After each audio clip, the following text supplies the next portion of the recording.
पंचमोध्याय। सूत जी बोले, सत्यदेव जी की माया से चंद्रकेतु राजा ने उन दोनों बनियों के वचन को कुछ भी न सुना, उसका सब धन ले लिया। श्री सत्यनारायण के साप से साधु और दामाद के घर पर स्त्रियों की बड़ी स्त्रियां भी बहुत दुखित हो गई। चोरों ने घर का धन चुरा लिया।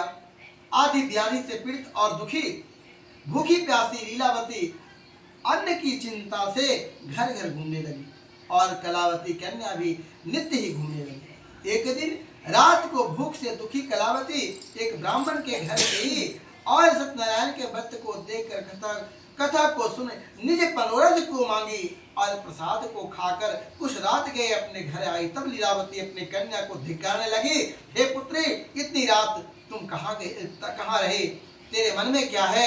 तब कन्या माता से सत्य वचन बोली, हे माता, मनोरथों को परिपूर्ण करने वाले श्री सत्यनारायण के भक्त को ब्राह्मण के घर देखी हूँ। लीलावती कन्या कलावती के वचन सुनकर श्री सत्यनारायण के भक्त को करने के लिए उद्धत हुई।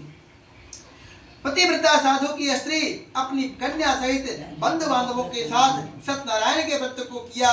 उसके सत्यदेव ने यह दिव्य वर दिया कि दिव्य वर मांगा कि हे सत्यदेव, हमारे पति और दामाद जल्दी अपने घर आवे।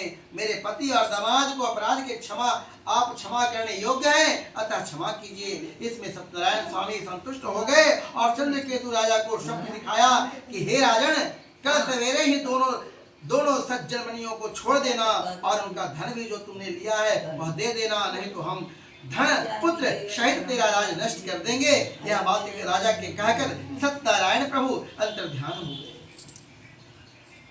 तब प्रातः काल के समय राजा नित्य जनों के साथ सभा में उपस्थित ही मंत्री जनों से यह अपना स्वप्न सुनाकर कहा, बांधे हुए बनियों को शीघ्र छोड़ दो, ऐसा आदेश दिया। यह सुनकर दूत लोगों ने बनियों को बंदी खाने से छुड़ाकर राजा के निकट लाए और विनयक्त वचन बोले, हे महाराज, हम इन दोनों बनियों को बंधन से छुड़ाकर लाए हैं, अब आपकी क्या आज्ञा है? उन दोनों महाराज चंद्रकेतु को नमस्कार कर पूर्व वृत्तांत का स्मरण करते हुए राजा चंद्रकेतु से साधु और दामाद ने कुछ नहीं कहा। बनिक पुत्रों को देखकर राजा आदर से बोले, अभाग्यवश तुमको बड़ा दुख मिला, तुम लोगों भय न करना।